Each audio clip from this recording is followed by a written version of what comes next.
తెలంగాణ ఉద్యమకారుడిగా, విద్యావేత్తగా, రాజకీయ నాయకుడిగా, విశ్లేషకుడిగా, సామాజిక కార్యకర్తగా బహుముఖ ప్రజ్ఞాశాలి డాక్టర్ దాసోజు శ్రవణ్. తెలంగాణ ఉద్యమం ఎంతో మంది నేతలను అందిస్తే అందులో మేలైన అతి కొద్ది మంది నాయకుల్లో దాసోజు శ్రవణ్ ఒకరు. తెలంగాణ తల్లి బానిస సంకెళ్లు తెగాలని కంకణం కట్టుకొని పోరు చేసిన తెలంగాణ తల్లి బిడ్డ దాసోజు శ్రవణ్.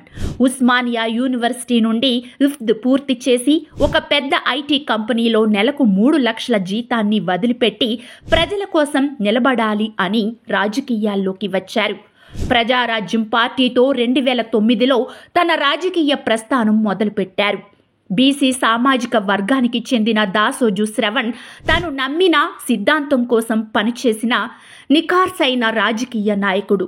తెలంగాణ మలిదశ ఉద్యమంలో రాష్ట్ర సాధనే లక్ష్యంగా తన రాతలతో, మాటలతో ప్రజలను చైతన్యపరిచి ఉద్యమాన్ని ముందుకు తీసుకువెళ్లేందుకు తన వంతు కృషి చేశారు.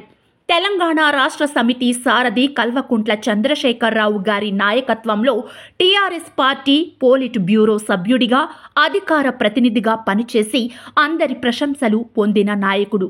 దాసోజు ఫౌండేషన్ ద్వారా స్వచ్ఛంద కార్యక్రమాలు నిర్వహిస్తూ బడుగు బలహీన వర్గాల హక్కుల కోసం పోరాడిన నేత. ఓబీసీ రిజర్వేషన్ల కోసం సుప్రీంకోర్టులో కేసులు వాదించారు. అంతేకాక తెలుగు ఫీచర్ ఫిల్మ్లు, టీవీ సీరియల్స్లో నిర్మాణం, నటనలోనూ తన ప్రతిభ చాటారు. తెలంగాణ వాదాన్ని, తెలంగాణ రాష్ట్ర నినాదాన్ని అడుగడుగునా వినిపించిన తెలంగాణ వాది డాక్టర్ దాసోజు శ్రవణ్. తెలంగాణ రాష్ట్ర ఆవిర్భావం తర్వాత తెలంగాణ ప్రగతి, సంక్షేమం కోసం కృషి చేసిన నాయకుడు. గత 15 సంవత్సరాలుగా పదవుల కోసం పాకులాడకుండా ప్రజా శ్రేయస్సు కోసం, తెలంగాణ ప్రజల హక్కుల కోసం కొట్లాడి ప్రజా గొంతుకగా నిలిచిన నేత.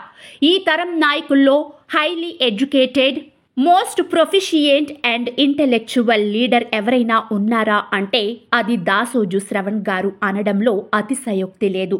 మార్చి 30, 2025న బీఆర్ఎస్ పార్టీ తరఫున ఎమ్మెల్యే కోటాలో ఎమ్మెల్సీగా ఎన్నికైన దాసోజు శ్రవణ్ కుమార్ ఏప్రిల్ 16న ప్రమాణ స్వీకారం చేసి చట్టసభల్లో అడుగు పెట్టనున్న సందర్భంగా తెలంగాణ ఉద్యమకారులు, తెలంగాణ ప్రజలంతా ఆయనకు అభినందనలు తెలిపే శుభ తరుణం ఇది.